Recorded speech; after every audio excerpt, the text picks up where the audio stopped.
first lecture of Elena Agliari. Very nice to be here, so the floor is yours. To be here and honored. Thank you very much.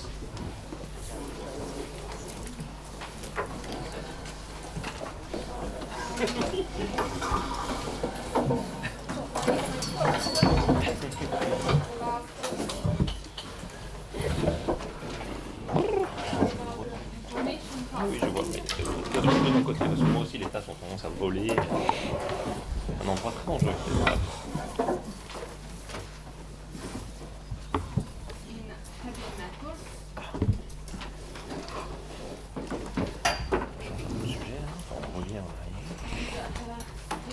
Heavy networks, I mean a class of neural networks, among which the most famous example is the Hopfield model, but we will see that the restricted Boltzmann machine can also be included in this class. So these are classic models, and they have been evoked in the last days, and the interest in this model lays in the fact that they can play as a harmonic oscillator. So they are an analytical fragment is feasible for this model, and this allows us to get insights in the conditional aspect. And also, since we can get exact solution for these models, once we get such a solution, we can always relax the hypotheses underlying these models and see whether partially the results can be extended to more general models. Also, variations on theme for these models are attracting a big deal of attention. Again, yesterday, some connections with attention mechanism in transformers has been mentioned. Specifically, my approach to these models is that of statistical mechanics, and the ultimate goal is being able to draw a phase diagram for these models.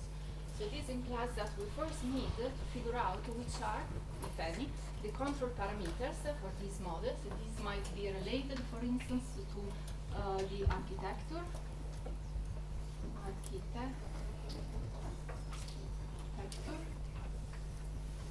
And for instance, that is just a sketch to the size of a training data set.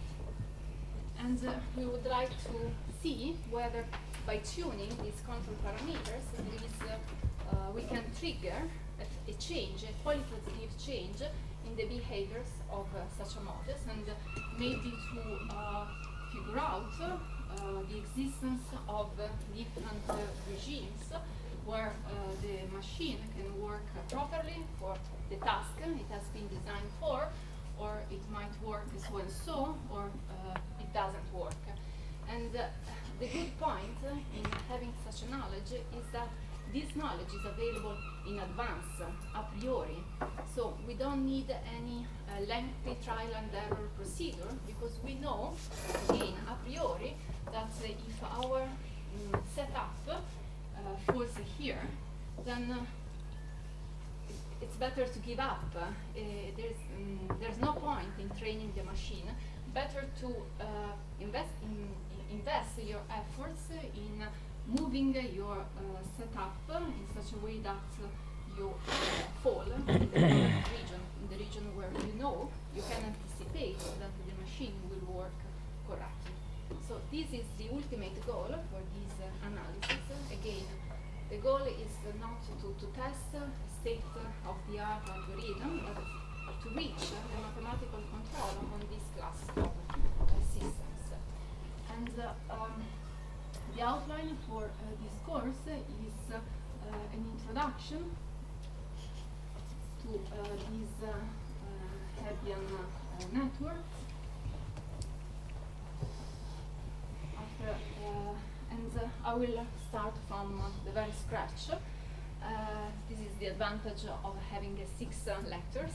I can take my time, and then I will focus on the Hopfield model, and we get an analytical solution for this model by exploiting analytical methods that are sometimes referred to as Guerra's interpolation technique. We will investigate both the high load and the low load regime, and after that I will explain the duality between restricted Boltzmann machine and these Hebbian networks. There is a nice equivalence between the two models, which, by the way, allows us to translate the wide and solid knowledge available for Hopfield models to the field of machine learning, where analytical results are much sparser. And finally, I will face variations on theme involving the embedding architecture, specifically diluted random graphs, hypergraphs, and modular graphs.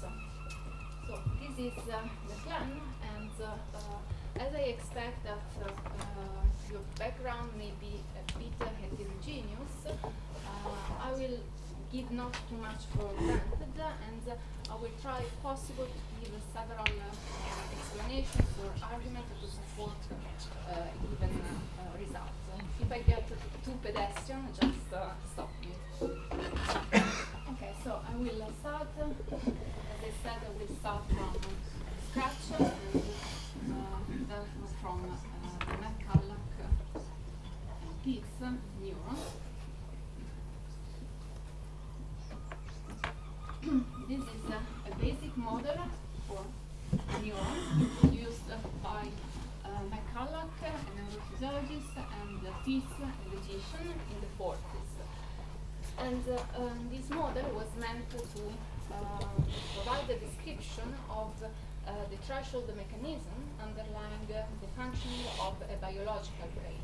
So, as you probably know, a biological brain is a cell with a central body called soma, and branches, leaves from this central body, and possibly meet other branches of adjacent neurons. When a neuron is active, it fires, that is, it emits an electrical pulse, which can propagate along this outgoing branch that is called axon, and this signal possibly reach this junction that is called synapses, and further propagate along the dendrite, that is the incoming branch of the postsynaptic neuron.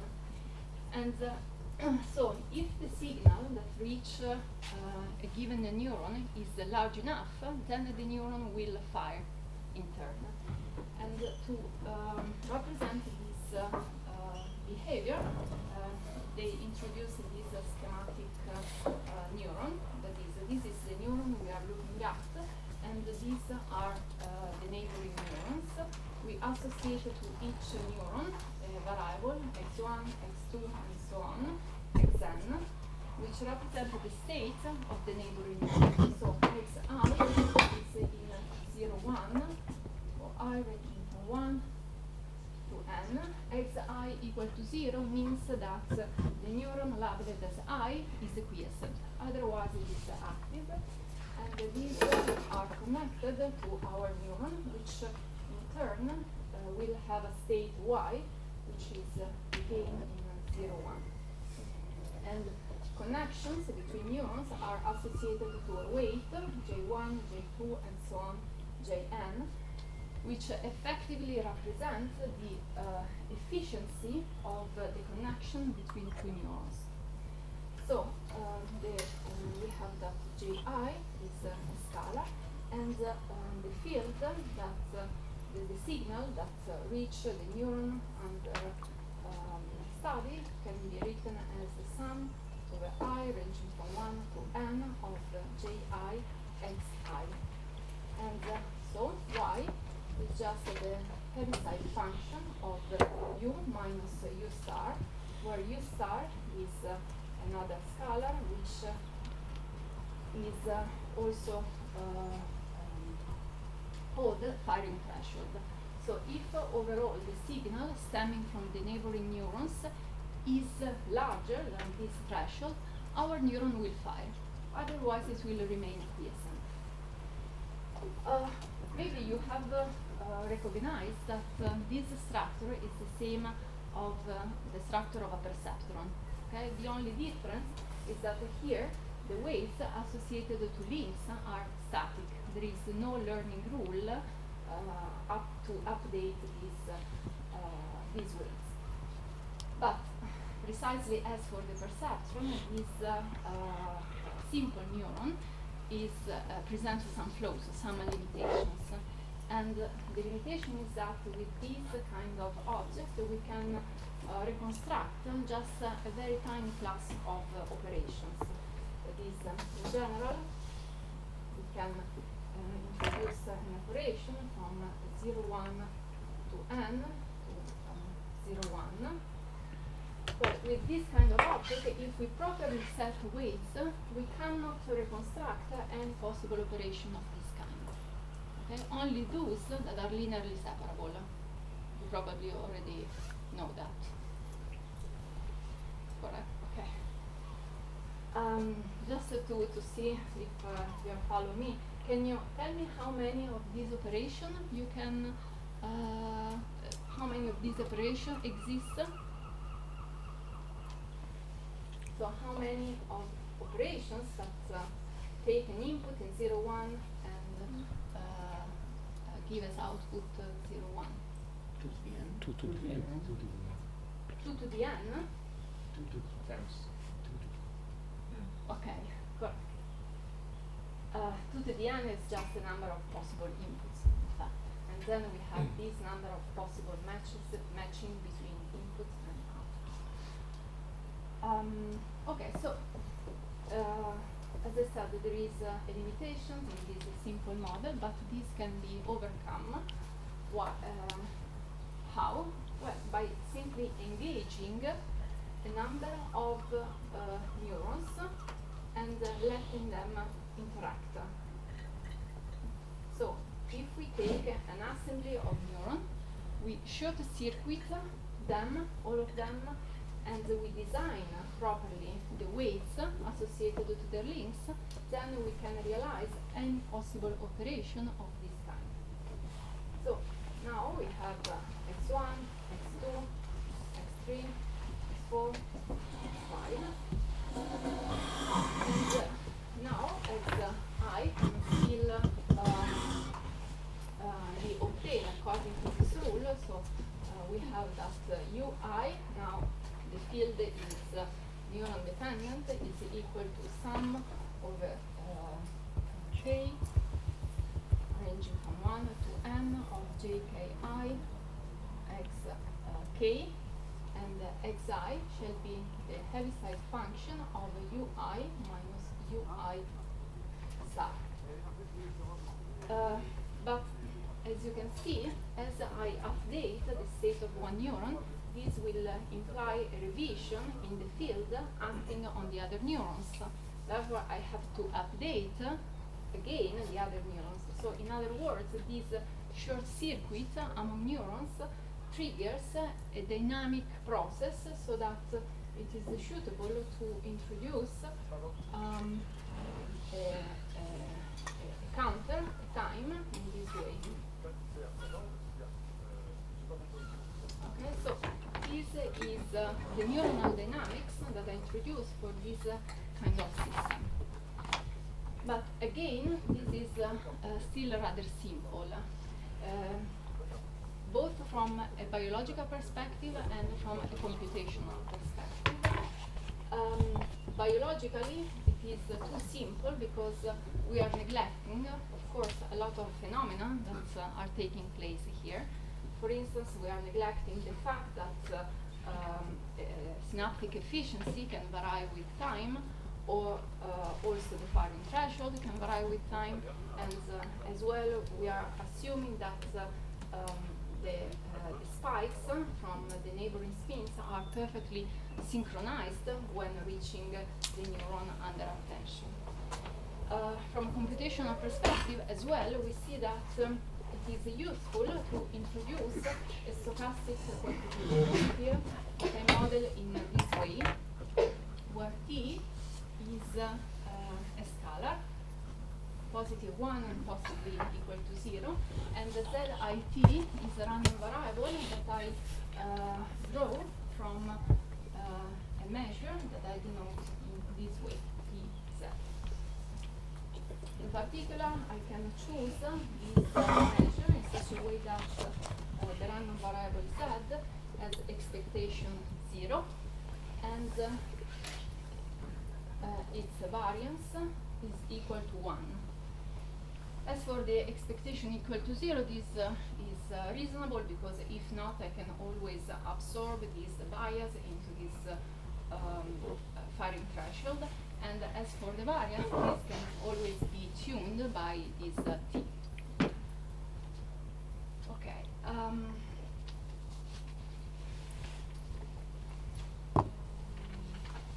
Okay, the next passage that I needed to implement is the following. So here I'm using these binary variables, but it is more convenient to move from different framework. So I will move from this binary set to a symmetrized binary observable.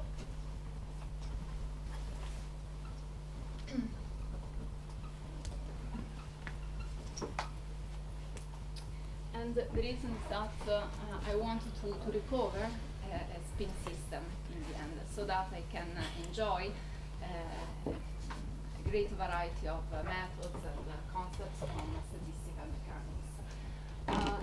This passage is very simple, because it simply implies that I need to implement this linear operation. Okay. And if we apply this transformation to this neuronal dynamics, we obtain the following rule. Now the heaviside function turns into a sine function.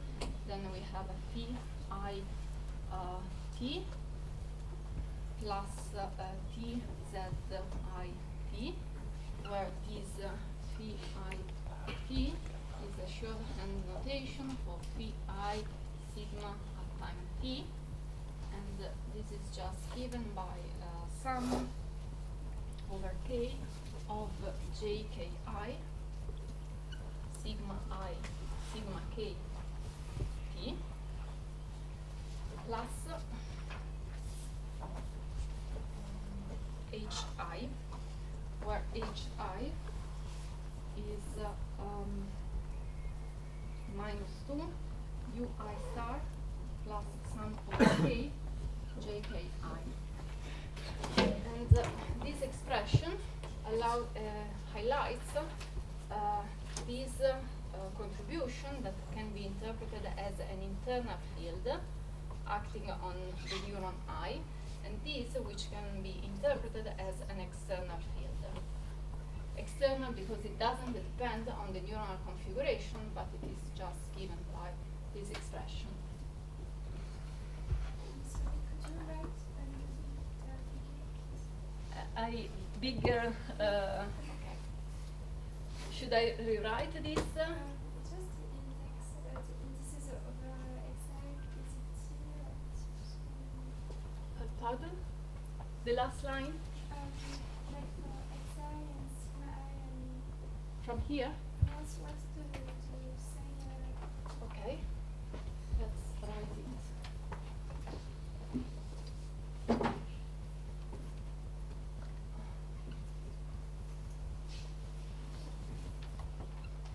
This is the transformation that allows me to move from this binary framework to a symmetrized binary framework, and then the neuronal dynamics is suitably revised. Specifically, it is given by sigma I times t plus 1 equal to sine function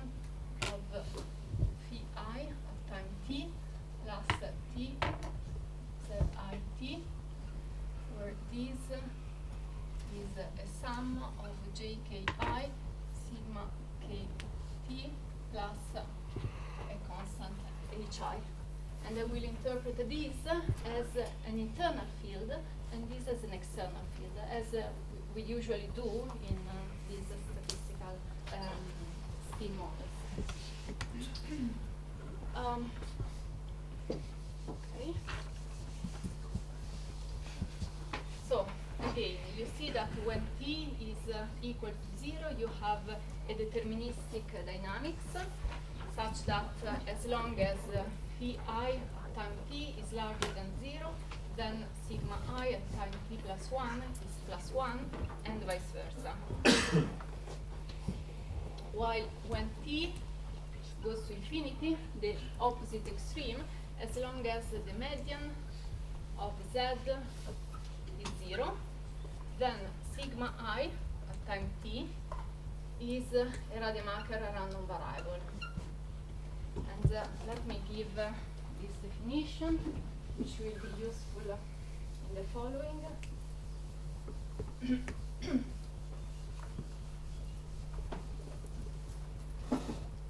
So,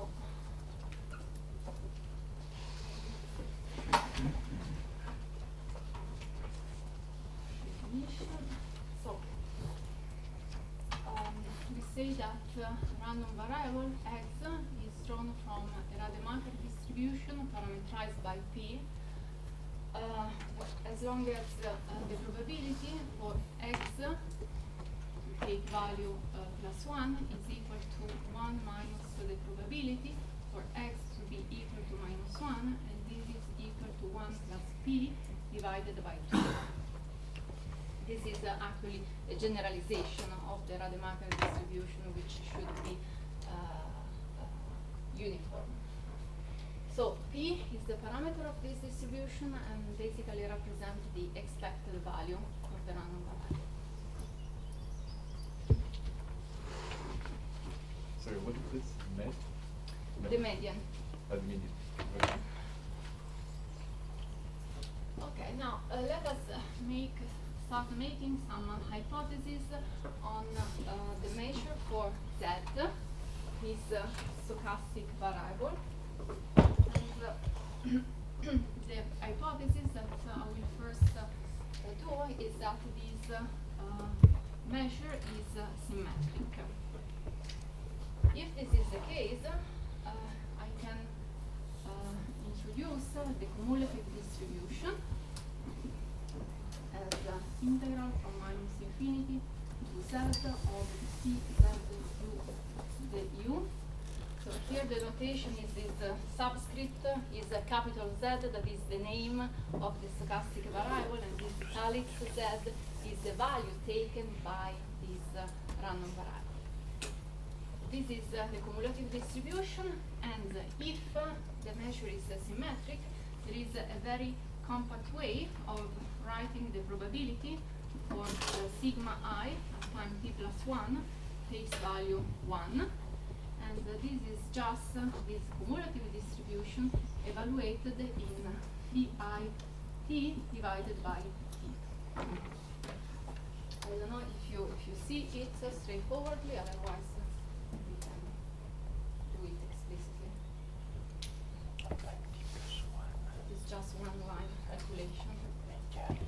For this, we have to require that this z this z here is larger than minus pi e divided by t. Okay, then by applying, by using the symmetry of the distribution, you have this, because this is the integral from minus phi I t divided by t over plus infinity. But by symmetry, this is the integral from minus infinity to plus pi t over t. I should have changed the pen.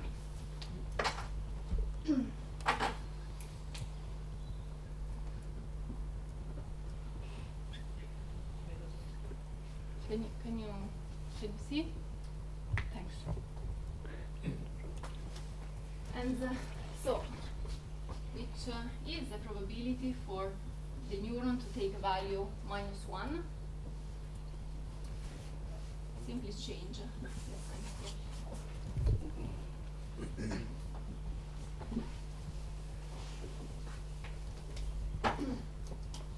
So I will also use the following expression, that is probability for sigma I t plus 1, taking value given by sigma I t plus 1 equal to G, sigma I t plus 1 I t divided by t.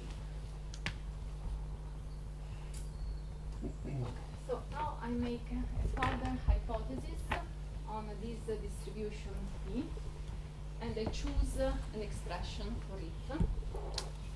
I will choose the following. This distribution shall be taken as follows: 1 over 2, 1 minus the square of the hyperbolic tangent of Z. As a result, its cumulative distribution is given by 1 over 2, 1 plus hyperbolic tangent of Z.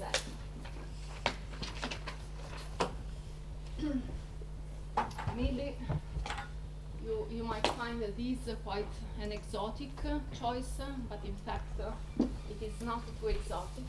I mean, you probably would have chosen naturally a Gaussian distribution, but this is not too far from a Gaussian distribution. In the end, they are both bell-shaped, centered in 0, with well-behaved tails.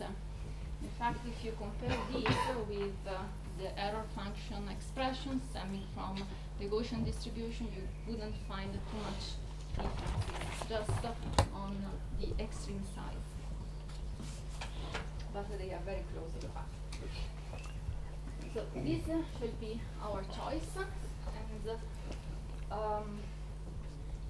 now we have all the ingredients to apply the neuronal dynamics, and we can envisage. And why we get this choice instead of the Gaussian? For recovering a very convenient framework. And I think I will reach it in a while. I can anticipate by this choice with suitable hypotheses on the interaction strength between neurons, we will prove that the equilibrium distribution for this model is a Boltzmann-Gibbs distribution.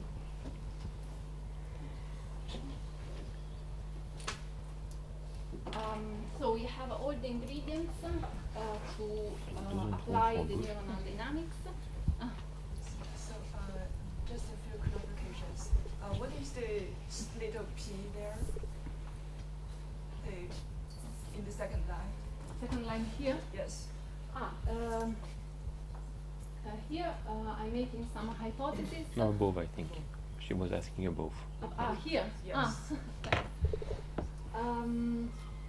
This is my definition for Rademacher distribution parameterized by P.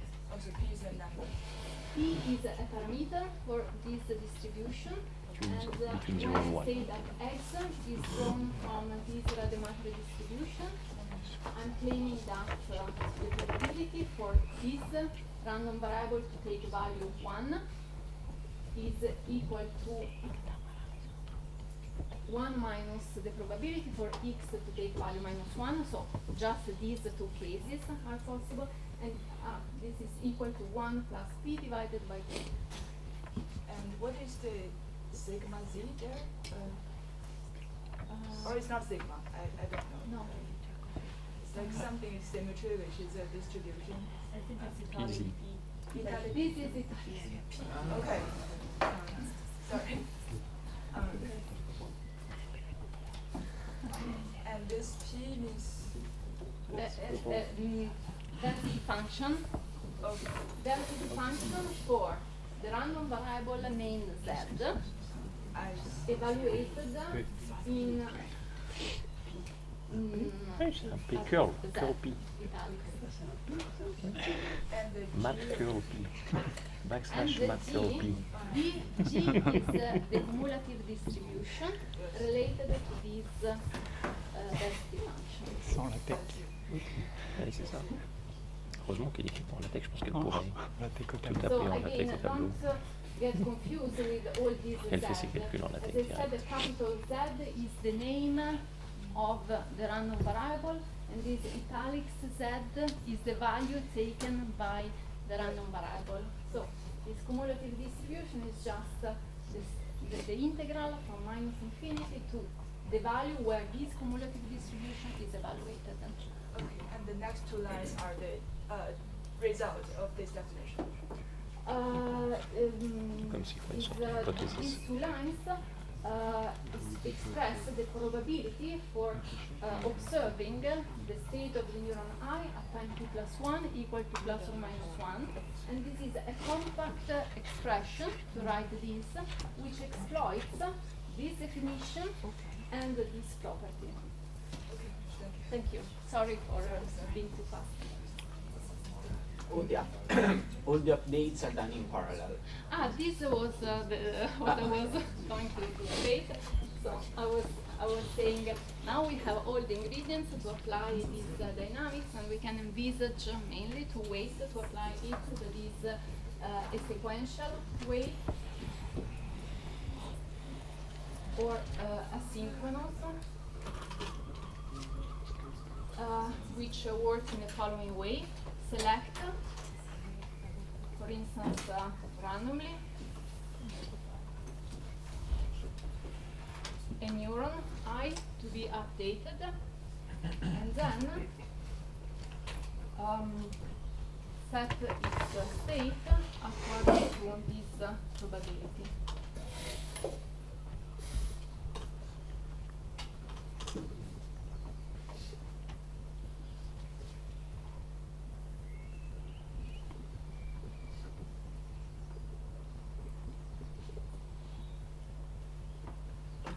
Or you can apply a parallel dynamics or synchronous dynamics where you update neurons simultaneously. So you have the probability of having the overall configuration sigma at time t plus 1 given by the product over I ranging from 1 to n of g sigma I t plus 1 PIT divided by t.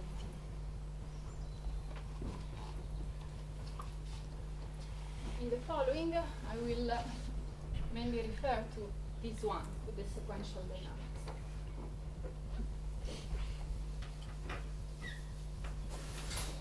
And if you apply this sequential dynamics, then you have these nice results.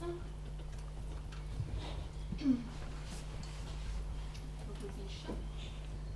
So if J is symmetric, so if neuron I affects the state of neuron J exactly the same way as neuron J affects the state of neuron I, and if JII is non-negative for any I, and if the external field is stationary, this underline emphasizes that this is a vector. Then the following function of the neuronal configuration Nj given by -1 sigma t j sigma minus ht sigma, or if you like it not written explicitly,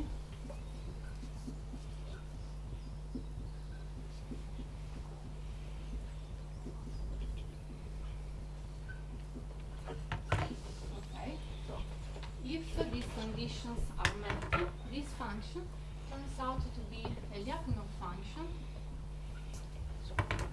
for the sequential dynamics. So this means that as the dynamics goes by, the variation in this function is non-increasing, and L and H is bounded.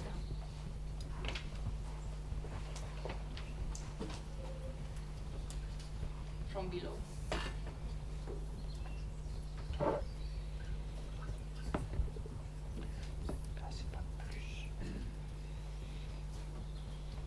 Okay.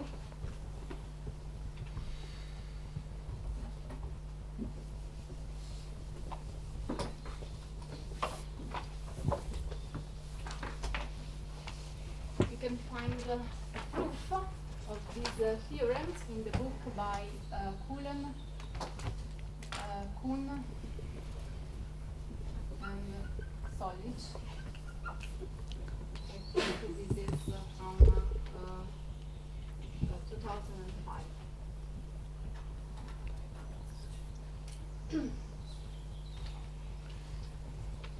Okay, so why this is an interesting result? Because it suggests a way to exploit this machine for information processing. Why? So let us. And so, sorry, this term is really related to the choice of the distribution of the noise? No. This one not. This one not. So we can place the configurations of these systems along this line, and suppose that this Lyapunov function takes the following form. So the minima in this Lyapunov function plays as a fixed point for the dynamics, because once I reach any of these points, then according to these properties, I cannot escape from there.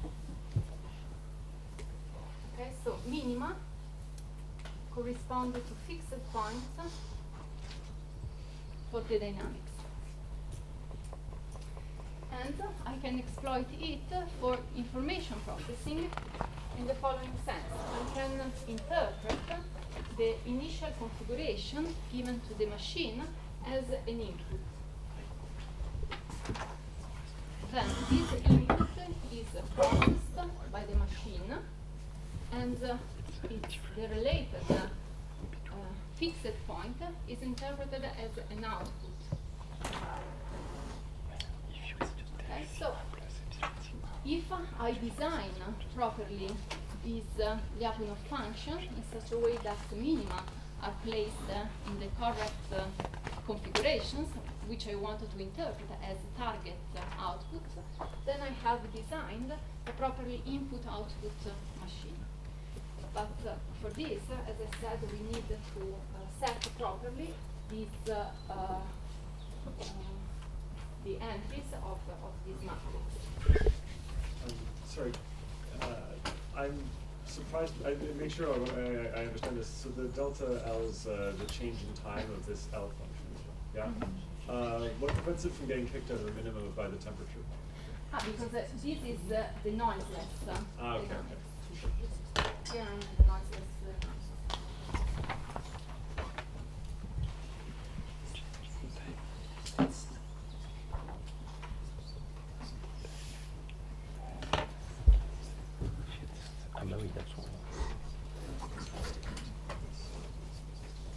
So,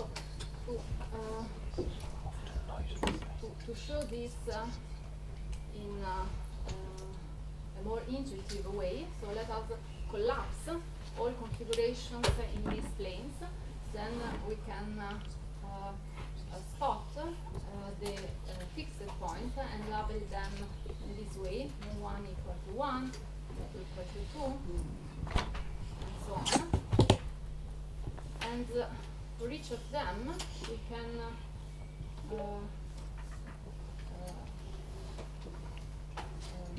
determine the attraction basin, that is the set of configurations such that by starting from one of those configurations, I am doomed to end up in that fixed point.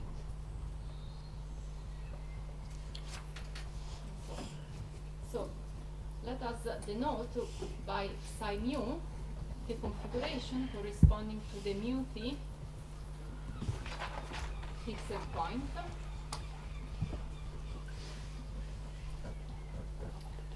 And I call B mu, this is mat cal B, okay?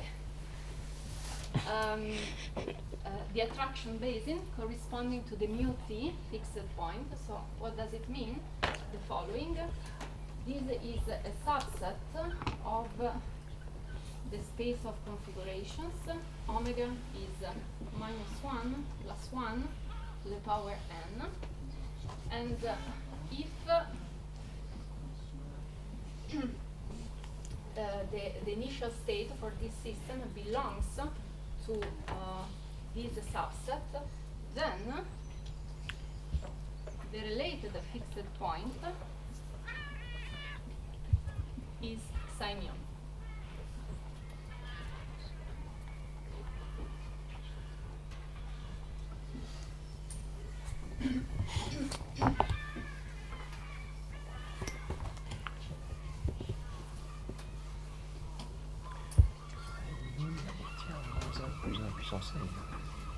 So, this functioning can be exploited for tasks such as retrieval, reconstruction, denoising. Okay, so my initial configuration can be considered as a noisy version of some pattern, psi mu, that I want to reconstruct. This is the associative memory task that was mentioned yesterday as well. But for this machine to work properly, we need to ensure that the Lyapunov function can host many attractors, that is, many fixed points. If it could host just, say, one attractor or two by symmetry, then we wouldn't have such an effective neural network. Very effective, but only for 2 images. Yeah, which is not that smart as a retrieval machine. So we need to be sure that this landscape can host many attractors. Also, we need to be sure that the width of the attraction basin is not vanishing. It is as large as it can be, let's say, because it would be pointless to have such a machine if the initial point has to be too close to the target point. Okay, I want to reach this target configuration starting from a possibly very noisy one. And finally, this object must be trainable. What I mean with trainable is that I want to be able to define or to get an expression for this interaction matrix which is easy to get. It must not be too lengthy to get it. So, let us give a more accurate definition of retrieval. I will start from a strong version of retrieval that holds when t is equal to 0. And we say that neural networks with an interaction matrix properly defined according to the targets of my dynamics retrieves a pattern psi mu starting from a certain configuration sigma 0 if sigma 0 belongs to the attraction basin of psi mu. But the weaker definition is a bit more useful, and we say that these neural networks designed with this interaction matrix retrieves psi mu starting from a sigma 0 if psi mu is delta epsilon stable, and sigma 0 is at distance delta from psi mu. So what I mean with this expression is the following. So say here is xi mu, and here is the sphere of radius delta in the space omega. This delta is measured in terms of normalized Hamming distance. So this definition is asking that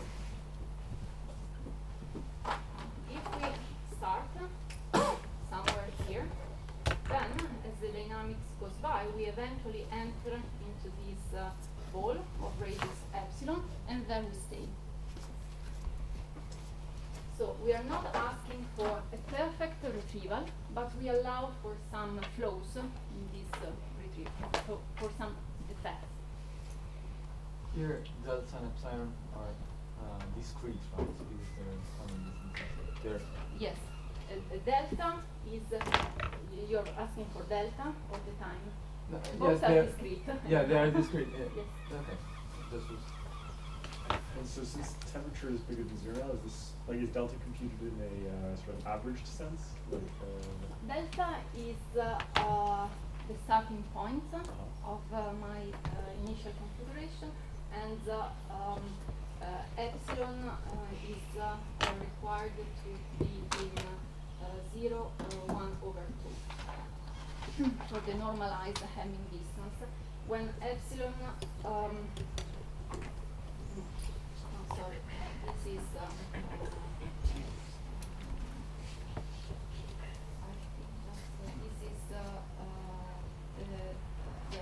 the final state. The rigorous results that are available are for this bound, which is not too tight. What I mean more is, as long as temperature is bigger than 0, there's always some chance that, regardless of your starting point, you end up in a different basin, right? So how do you compute these delta and epsilon when there's Yes, stochasticity? but the rigorous results which gives you the condition for retrieval are obtained in the thermodynamic limits, where your Gibbs state gets detached. So there is no chance to escape from one attraction basin to the other Because it's unless in you field. kick it out.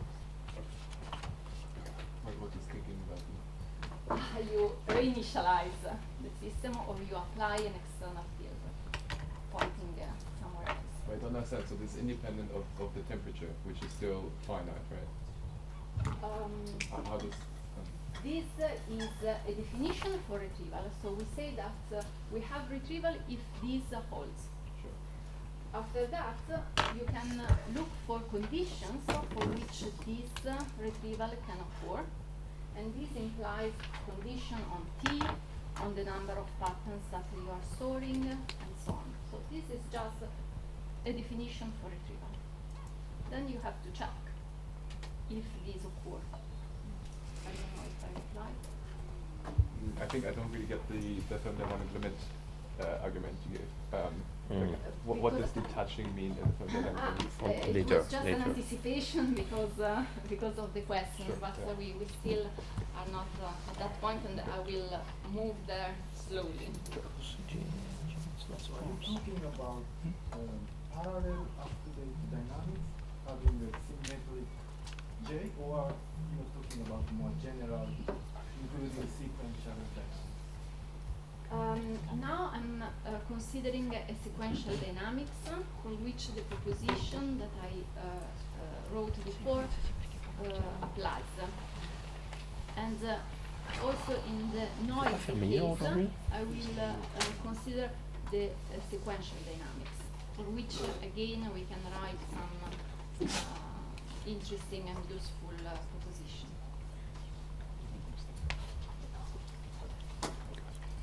Can you explain again this phase diagram? This one? Yeah. This is just a sketch, it's not a phase diagram. This is just to give an intuition of what is meant with these attractor neural networks. So I'm C'est bien, ça va me collapsing motiver à préparer mon truc dans ma chambre. the configurations in this two-dimensional plane. And then I denote with this bullet the configurations corresponding to fixed points, and I label them by this index mu. So this is the first fixed point, the second fixed point, and so on. And then I say that for each fixed point, I can outline, I can determine an attraction basin that is made by all configurations such that starting from any of these configurations, I'm doomed to end up in that fixed point. Okay, and if you like, this is the formal way to state that. Is it clear? Yeah.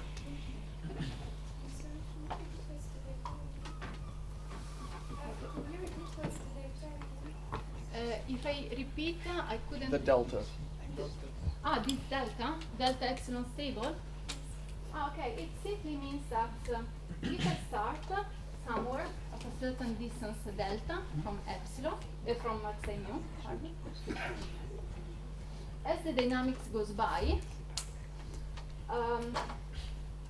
I'm not moving away from psi mu, rather I'm moving and eventually, from a certain time step onwards, I will sojourn, I will stay nearby psi mu. What does it mean nearby? Within a distance epsilon from psi mu. And by the way, maybe it can help, a fixed point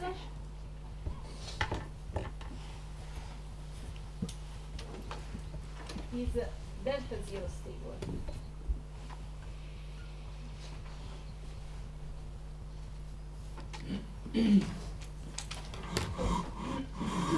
At this point, it is crucial to determine a proper interaction matrix which shall be a function of our patterns psi mu. So let us denote with the k the number of fixed points that I want to host in my Lyapunov function, and we need now to find a way to get this expression. And here I will focus on a simple task. That is, I assume that these patterns psi mu are known. Okay, I know them. So I don't have a training data set from which I should infer them. I have them. So here the task is simply storing them and be able to retrieve them when properly stimulated. I have two proposals for getting this expression. The first one is biologically driven, and the second one is more computationally driven. So the first one is Hepp's rule.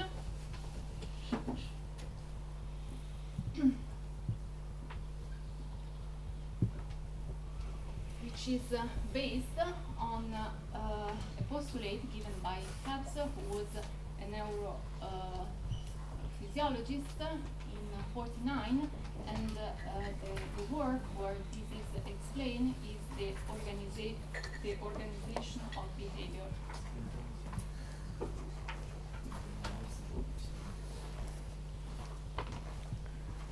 And the postulate from Hebb is given by a very simple observation. That is, take two neurons. If they occur to be simultaneously active, then you should expect that their synaptic strength is enhanced. Okay, that the weight corresponding to their link is enhanced. This is very reasonable. I mean, think for instance of two cities and the highway connecting them. If there is a lot of traffic from one city to the other, then it is reasonable to add other lanes. And this is precisely what Hepp's rule states. And the mathematical This is the opposite of Hidalgo for that policy. is Hidalgo is following. anti-Hepp's rule.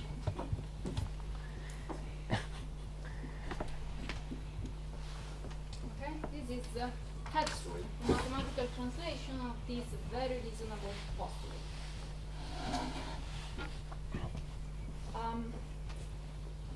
In the following, I will specify also the factor, and I will write it in the following way.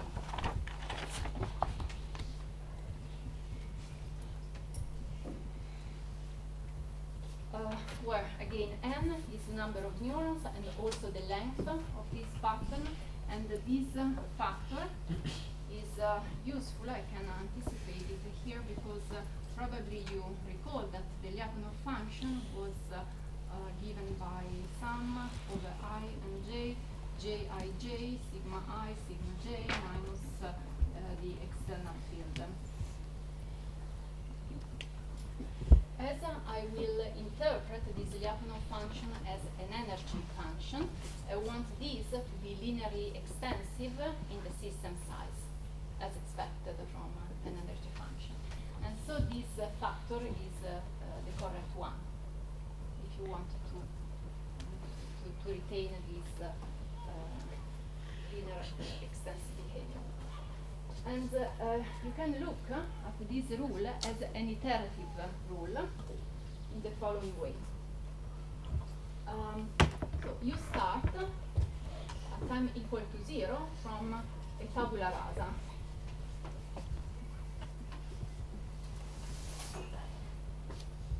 Then, at the next time step, you learn, you store better a pattern. The first pattern. Then, at the second time step, you learn the second pattern.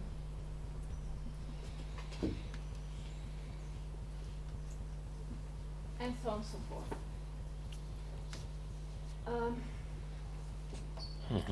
Here I'm using this superscript j to denote the jt time. However, I should stress that the time scale for this synaptic strength is different from the time scale of the neuronal dynamics. I'm using the same notation, sigma t, jit, but the time scales are dramatically different. From a biological perspective, it is clear the neuronal dynamics, of course, at the time scale of some millisecond, while synaptic plasticity, which is related to learning mechanisms, is much slower. At least in my case, it is a very slow process, learning. And also, from a computational perspective, these degrees of freedom are updated on different time scales. Okay? You have a learning rule for the j's and an operative mode where the sigmas are varied but the j's are retained static, frozen. Okay, we can check if this rule is meaningful. So first, I should notice that by this rule, we have that J is in fact symmetric, which I like. And we also have that J is given by a local rule, which we also like. Local rule means that Jij depends only on what happens locally on neuron I and on neuron J. The symmetry of J is biologically not that plausible, while the fact that it is a local rule is more biologically plausible. Yeah, I just want to know why we didn't normalize by K instead of N. We didn't normalize by K, okay. Yes, it might sound more natural because this is a sum over K, so you would have the average of this kind of pixel-to-pixel correlation. But we have to recall that this quantity is plugged into this Lyapunov function. And I will interpret this Lyapunov function as an energy function. And an energy function is expected to scale linearly with the system size.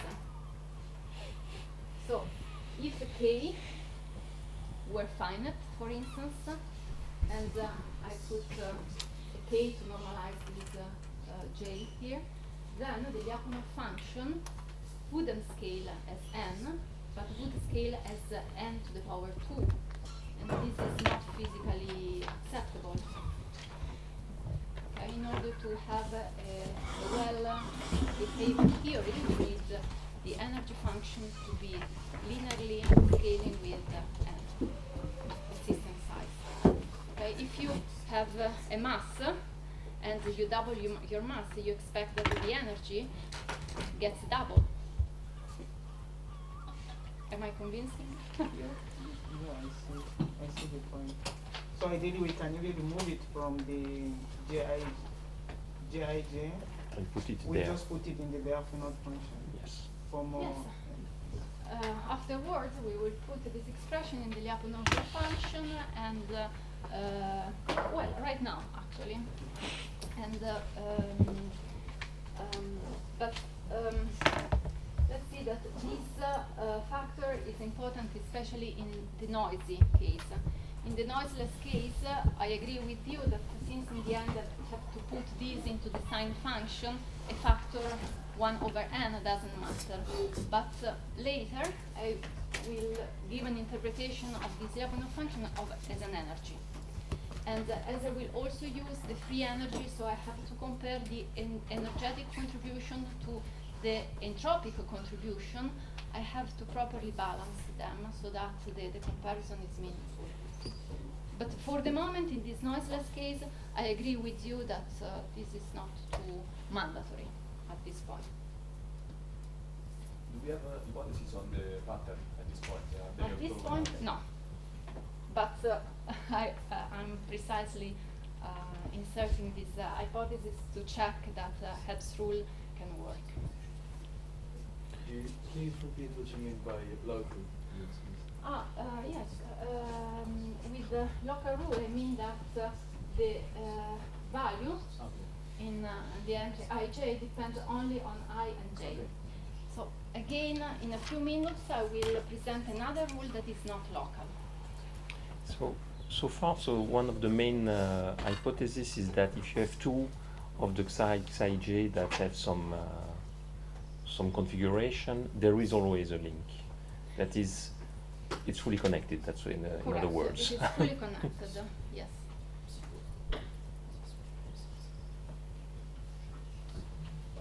Okay. So my next question is: does this rule work?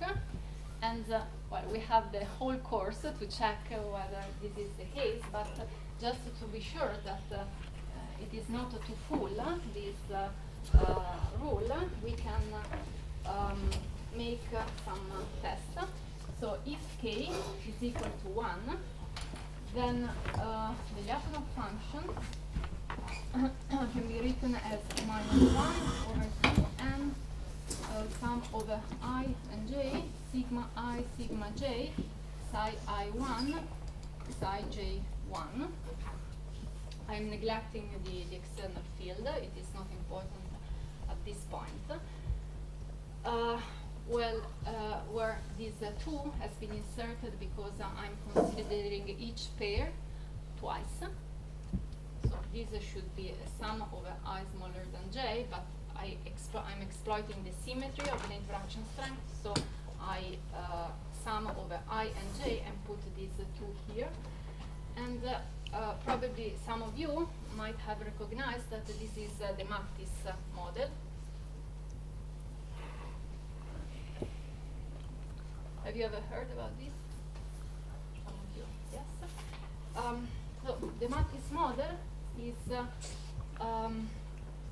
a speed model where the interaction strength is given by his expression, but it is only apparently a disordered model because I can transform sigma I into sigma I tilde times psi I mu, and then recast this model into a Curie-Weiss model. And we know that this is lower bounded by n to the power 2, which correspond to the Lyapunov function precisely evaluated in psi I mu. So what I'm stating here is that if we take k equal to mu, if we take k equal to 1, then the global minima for these Lyapunov functions are the configurations sigma corresponding to psi 1. Don't you have two minima because of the symmetry of sigma I? Must be. You're right. Thanks. Okay. And this model also gives me the opportunity to introduce the matrix magnetization.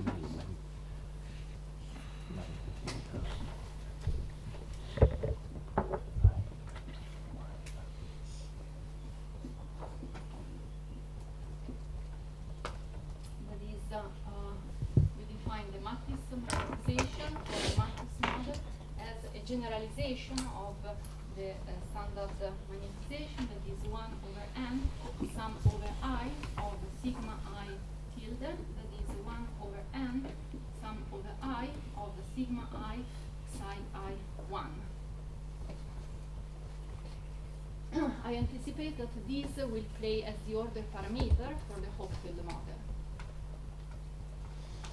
As in general, when we will deal with the k patterns, we can generalize this definition as m mu equal to 1 over n sum over I sigma I psi I mu. And this shall be useful because it assesses the quality of retrieval of pattern mu. This is the overlap, the normalized overlap between the neuronal configurations and the pattern psi mu. It ranges in -1 plus 1, so that when m mu is equal to +1, the neuronal configuration is perfectly retrieving pattern psi mu.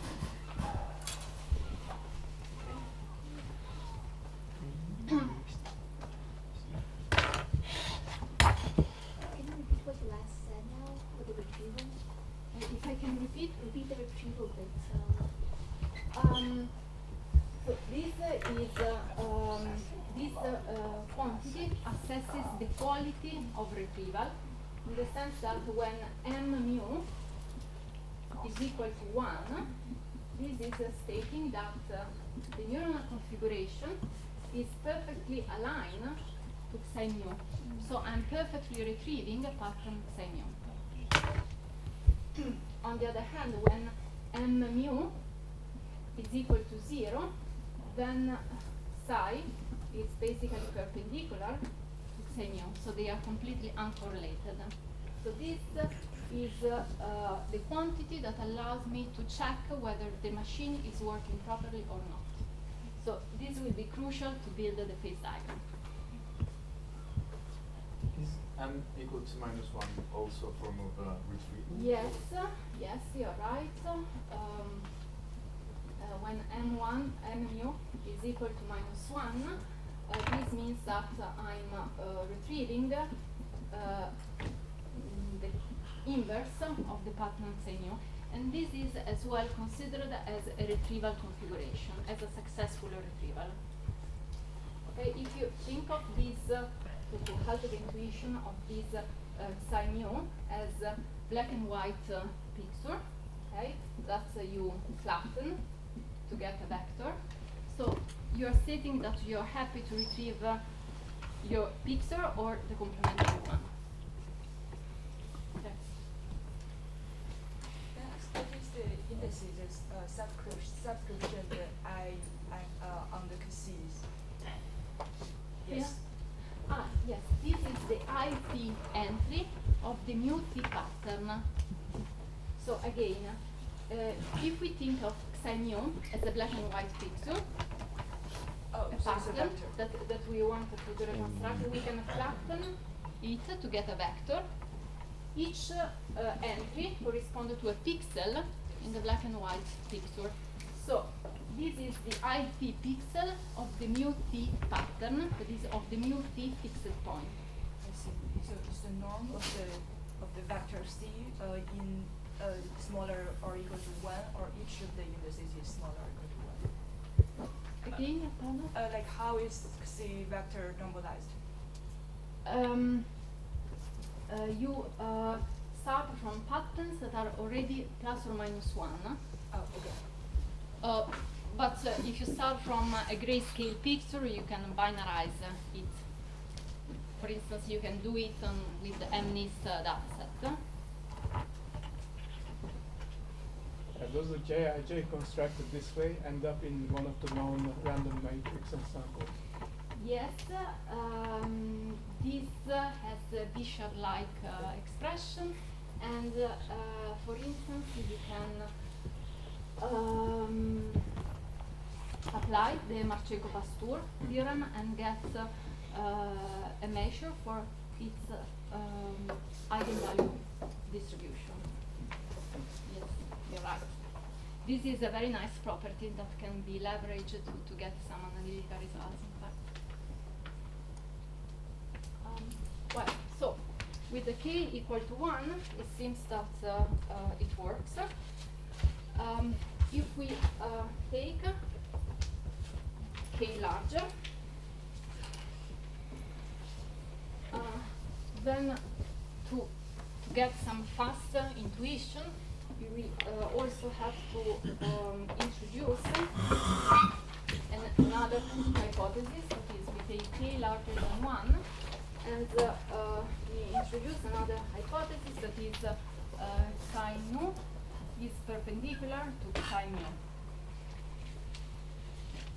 Okay? I will not use this hypothesis in this strong way in the following, but this is just to have some preliminary intuition on why Hebb's rule is working. So this means that 1 over n psi mu dot product psi nu is equal to a delta mu nu. Then, again, assuming that the external field is 0, you can check that your Lyapunov function, that is equal to minus 1 over n sum over mu, sum over ij, sigma I, psi I mu, psi j mu, sigma j divided by, okay, the 2 is put here. This can be written as minus 1 over 2 sum over mu, 1 over square root of n sum over I, sigma I, psi I mu squared.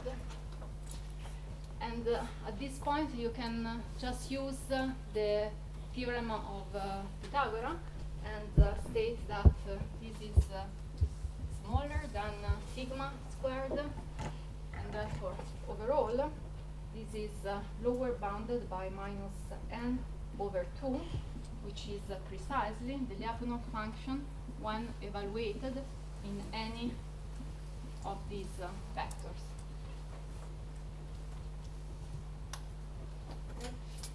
So this is a very simple framework where I'm asking for this condition to hold, just to preliminary check that Hebb's rule is not too bad. So it makes sense to go on with the investigation of this rule.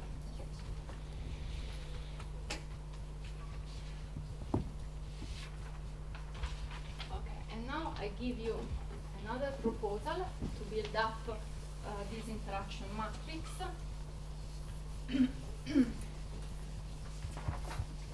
Which is computationally oriented. This goes under the name of Kohonen projector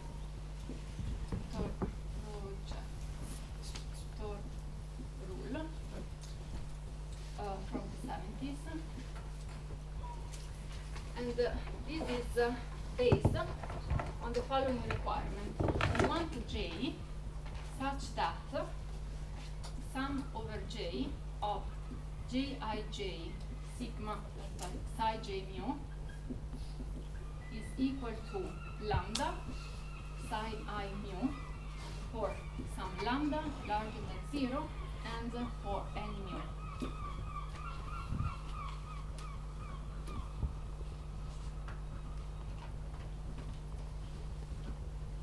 Okay, why I want something like that?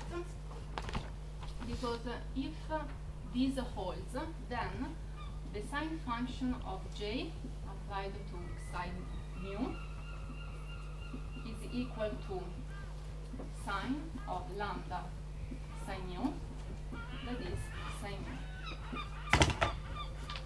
So in other words, if this expression holds, then for sure psi mu is a fixed point for the neuronal noiseless radius. Can you see it? By the way, this is just eigenvector requirement, and if we set lambda equal to 1 for any pattern, then we can check that the following expression fulfill our requirement.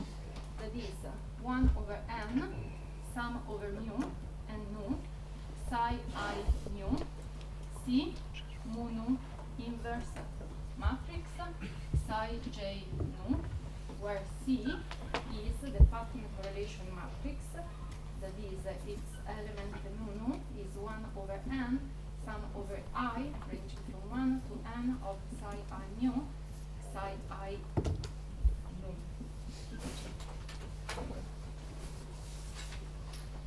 If you plug this expression into this equality, then you can see that it is fulfilled. So this is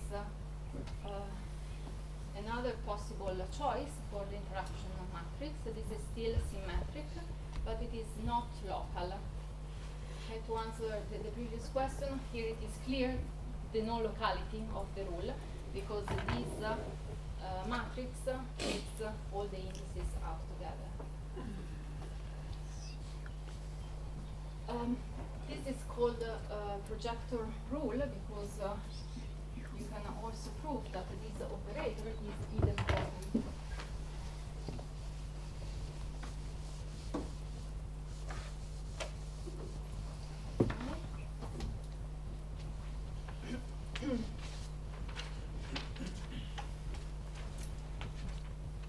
Okay, so as you might have guessed by the title of this course, I will choose the biological inspired rule. So we will consider Hebb's rule in the following.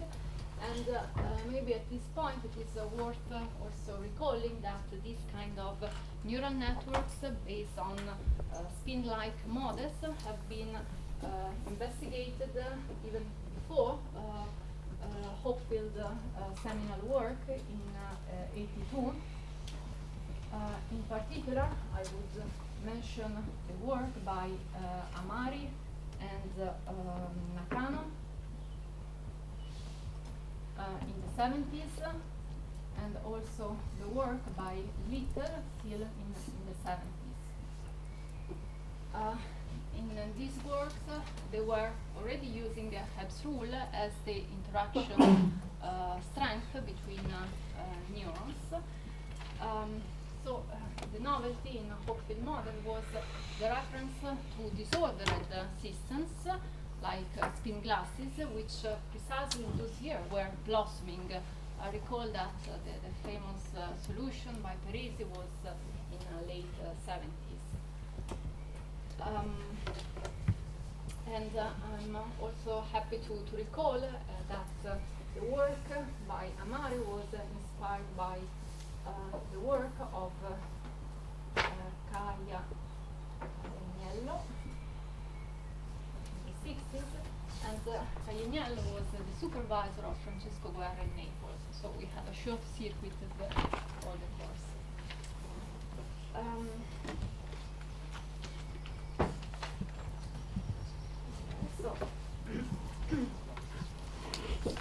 there are no questions, I can move to the noise dynamics. Are there questions? So if we look at the Hep's rules in regard of the coordinates 1, that corresponds to a Cij matrix that is the identity. Yes, in the If we look at the Hep's rule in the framework of the coordinates 1, does that means because the Jij for Hep's is just the sum over the Xi. yes, with It's a the product. C, So it's the yes. same as taking the other Correct. one with the identity. Correct. But so that's assuming a very strong hypothesis on the Xi, doing the Hep's rule. So in Hep's rule, we can implement a Hep's rule without any assumption on the Xi. Sure. When the Xi are orthogonal each other, then we are sure to win. Yes.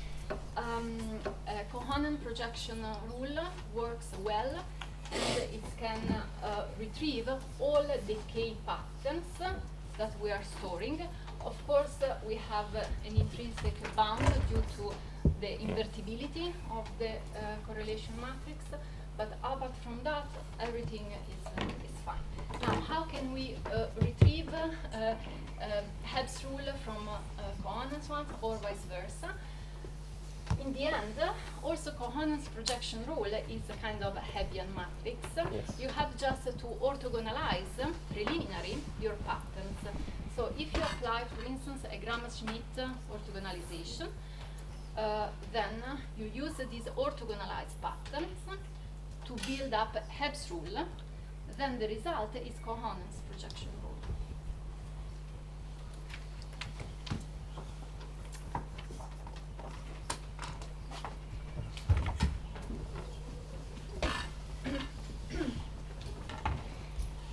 So,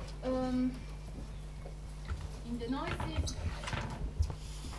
dynamics, sorry, I have something more about the noiseless dynamics. Sorry. So we are still in this noiseless case. So in this context, we have a very effective tool to inspect the ability of the system to retrieve. And this tool is referred to as a signal to noise analysis. This is very effective because with very low efforts, it allows you to get some insights on how the system is expected to perform. So basically this signal to noise technique is meant to check whether the configuration sigma equal to psi mu is a fixed point or not. And the idea is the following: focus on a target pattern, say mu equal to 1 without loss of the generality. And then you have to check whether psi I1 times phi evaluated in psi 1 is larger than 0. If this is the case, then psi 1 is a fixed point, is stable. Can you see it?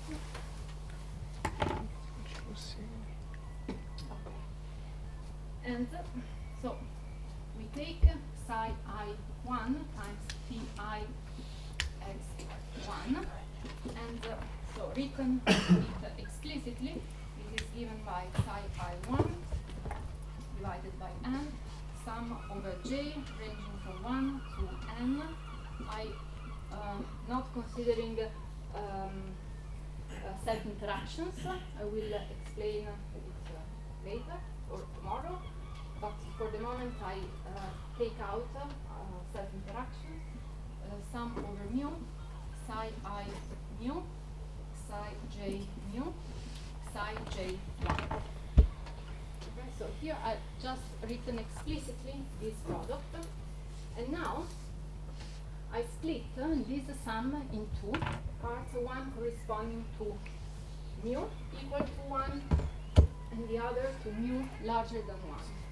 So what I get is n minus 1 divided by n this is the contribution for mu equal to 1. And then I have 1 over n, sum over mu larger than 1,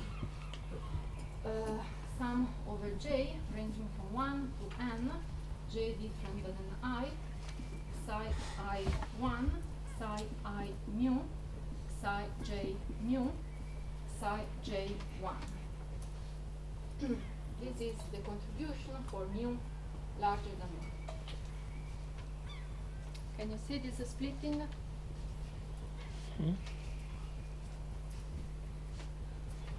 So this is what is referred to as a signal, and this is referred to the noise.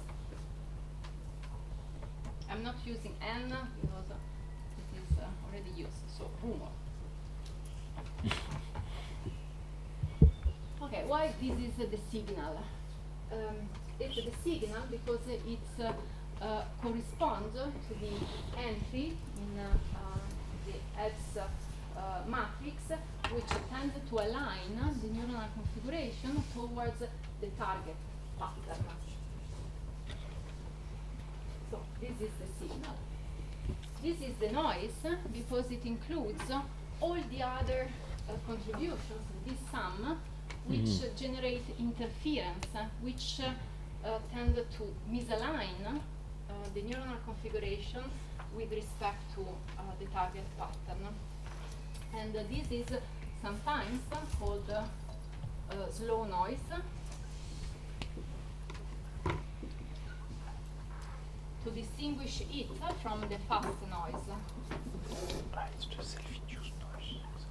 So the fast noise is tuned by T, and it is a fast noise because it involves the fastest time scale, as we have said before. It applies to the dynamics of the neuronal degrees of freedom. While this is the slow noise, as we will see, this is tuned by K over N, and this is slow because, as we will see, this impact the roughness of the energy landscape. The larger this slow noise, the more rugged the Lyapunov or energy landscape, and therefore the slower the dynamics of the system, and the more difficult is to reach the target pattern.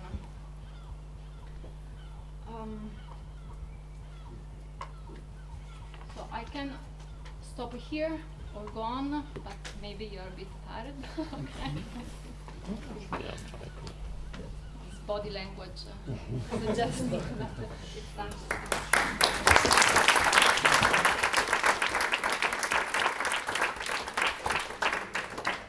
Other questions? No?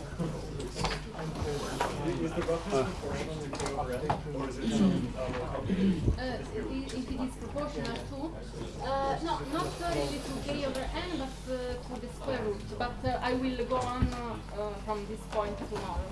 This is the length covered by run and walk, taking K times N steps. Yeah. In terms of time separation, do you first perform a neural dynamics and then you convert? After convert, you convert, you switch to this slow mode dynamics. You mean in this splitting? This splitting is just meant to check whether this condition is fulfilled. Because later I will need to check whether the signal prevails over the noise. If this is the case, then psi I1 is stable. And then we have to ask that this is the case also for other neurons and for other patterns. So this splitting allows me to recast this inequality into the requirement that this constant contribution, that is 1 in the limit of large N, prevails over this random contribution that we can estimate. But this is the plan for tomorrow.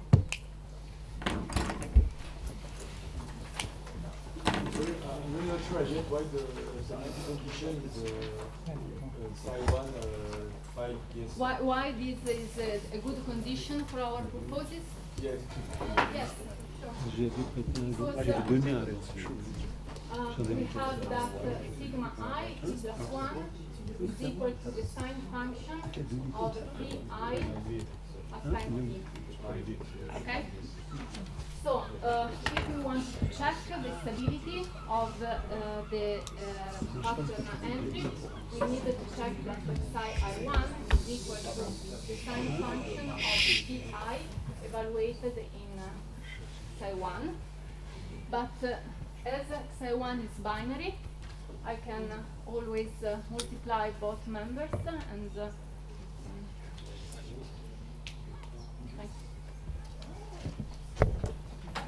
Right. Thank you. So, no. Stop. Don't go away. So if